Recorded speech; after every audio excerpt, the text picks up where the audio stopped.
Mark Carney has gone through another major. I wanted to mention this because this is getting worldwide attention.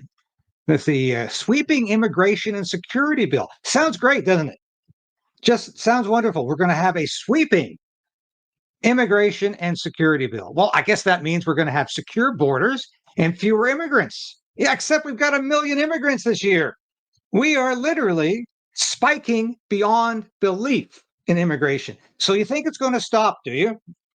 No. This is more window dressing from the interior decorator of a prime minister. And no, I don't mean that in any sexual sense. I simply mean he likes to put on a nice show for you. And this was what the parliament coming back for 3 weeks, being introduced with a throne speech from King Charles III. It was all about window dressing. It was all about the show. This is like a Broadway sneak preview. We get 3 weeks of parliament, they're gone. And Mark Carney gets to do his bonhomie act in front of parliament and also a first minister's conference. Yeah, that was quite an experience, wasn't it? Except, what was it? What was that first minister's conference? Well, it's been described as a love-in. And I think that's really what it was. I think it was a love-in. And it's incredible to me that people are actually falling for this. And anyway, I want to get to, the bill. What else is in the bill? I was discussing this with my friend Mark Petron this morning on his Saga 600 radio show out of Mississauga. And the poison pill in this bill, you have to read to the bottom of it. It's digital currency. $10,000 maximum cash allowed. Why? Oh, that's going to stop money laundering from organized crime. They always use that justification to take our freedom away. It's going to hit the criminals hardest. It's going to get organized crime. That's what it's all about. This is about targeting organized crime. No, it's about targeting you. So you don't have the freedom to buy or purchase anything without the government knowing what you're buying and purchasing. It means the government can survey your economic circumstances, what you're buying, where your money's going, above $10,000. And of course, if you don't have above $10,000 in the bank or as assets, you're probably in trouble. And the government probably not going to watch you anyway. But if you do, this bill is all about the coming digital currency, which Mark Carney has been an advocate for a long time. It's quite frightening. It is quite frightening. Now, I want to lead off here with this little compilation we did. And what's going on now in the House of Commons? Okay, so the Conservatives in the bloc push a bill, I motion that there must be a spring budget. Mark Carney says, I note that, but no, I'm not doing it. He's defying the will of Parliament, of the House of Commons, and therefore is defying the will of the people who elected those people to the House of Commons. Mark Carney is not in a majority position. He's in a minority government, and he needs to listen to the other parties in the House of Commons. The fact that he's not listening is ominous, and it confirms what I've been saying for the last 3 weeks. This is a backroom government. Decisions are made, policy is made behind closed doors, and he ignores what Parliament tells him to do.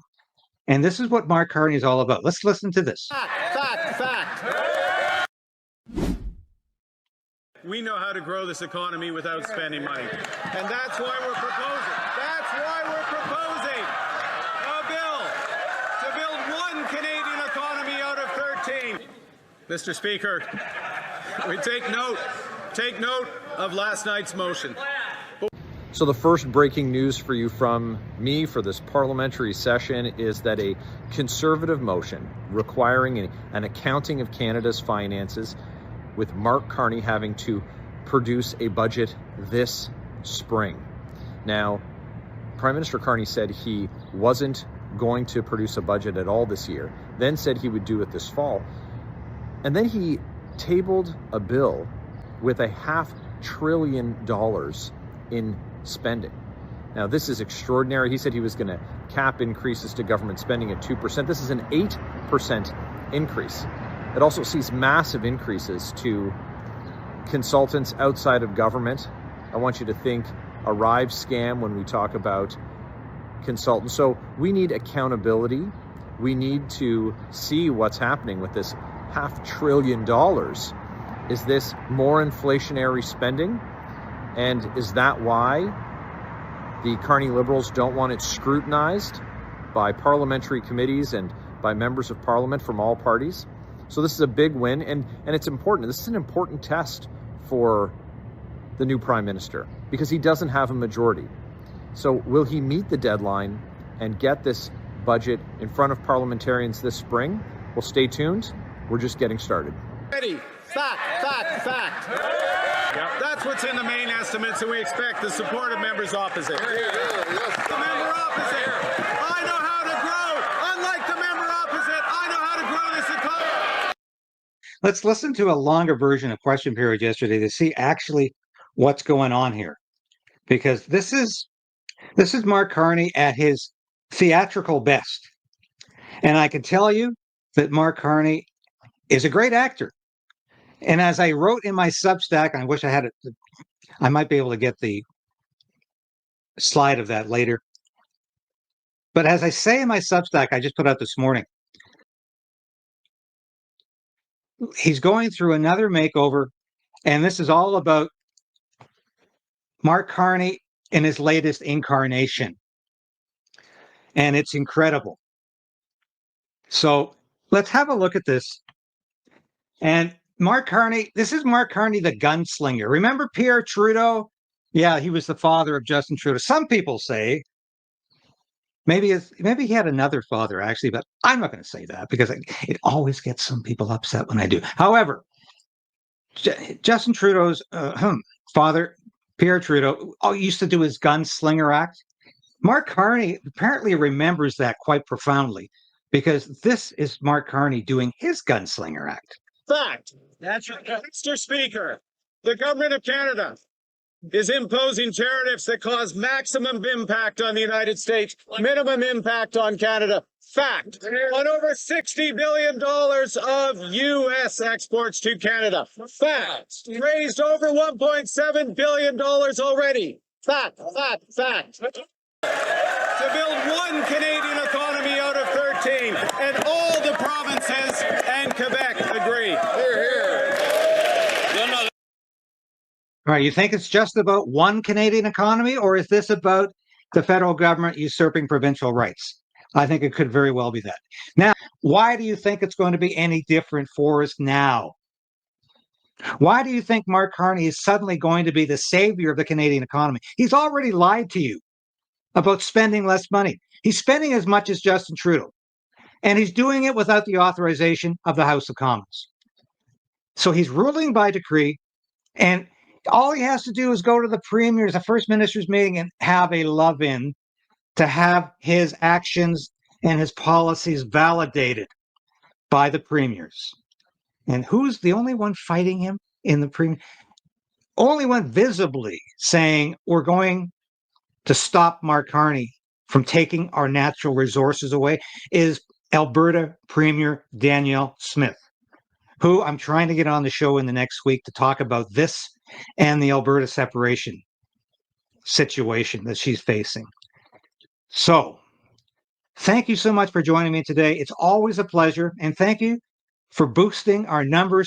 Thanks for watching today, because what this is about, when Mark Carney says he wants a love-in, that's how he wants to run the government of Canada. He wants to be appreciated by everybody because, after all, he was the governor of the Bank of Canada. He was the governor of the Bank of England. And you heard Liz Truss, former Prime Minister of Great Britain, on this program saying Mark Carney did a lousy job as governor of the Bank of England. Printing too much money, enabling too much government spending, Mark Carney in particular was fixated on net zero. He did nothing but print money and bring the economy to the brink of catastrophe. Why do you think it's going to be any different for us now? Thank you for sharing this station with your friends and family. Thank you for hitting that like button, because I tell you, we are fighting back in a way I've never had to before, because I am going to keep this station on the air. I am going to keep fighting for freedom. I'm going to keep fighting for justice and truth, because that's all I have left. And I am damn determined to resist this Carney government in any way possible, as it encroaches upon our individual freedom. And it will continue to do that, mark my words. And that's why we're here today. I'll be back again tomorrow, same time, same place, 10 a.m. This has been David KRAYDEN, broadcasting live from our nation's capital in Ottawa. Thank you for watching. We'll see you again tomorrow. You can't handle the truth. Resolve to resist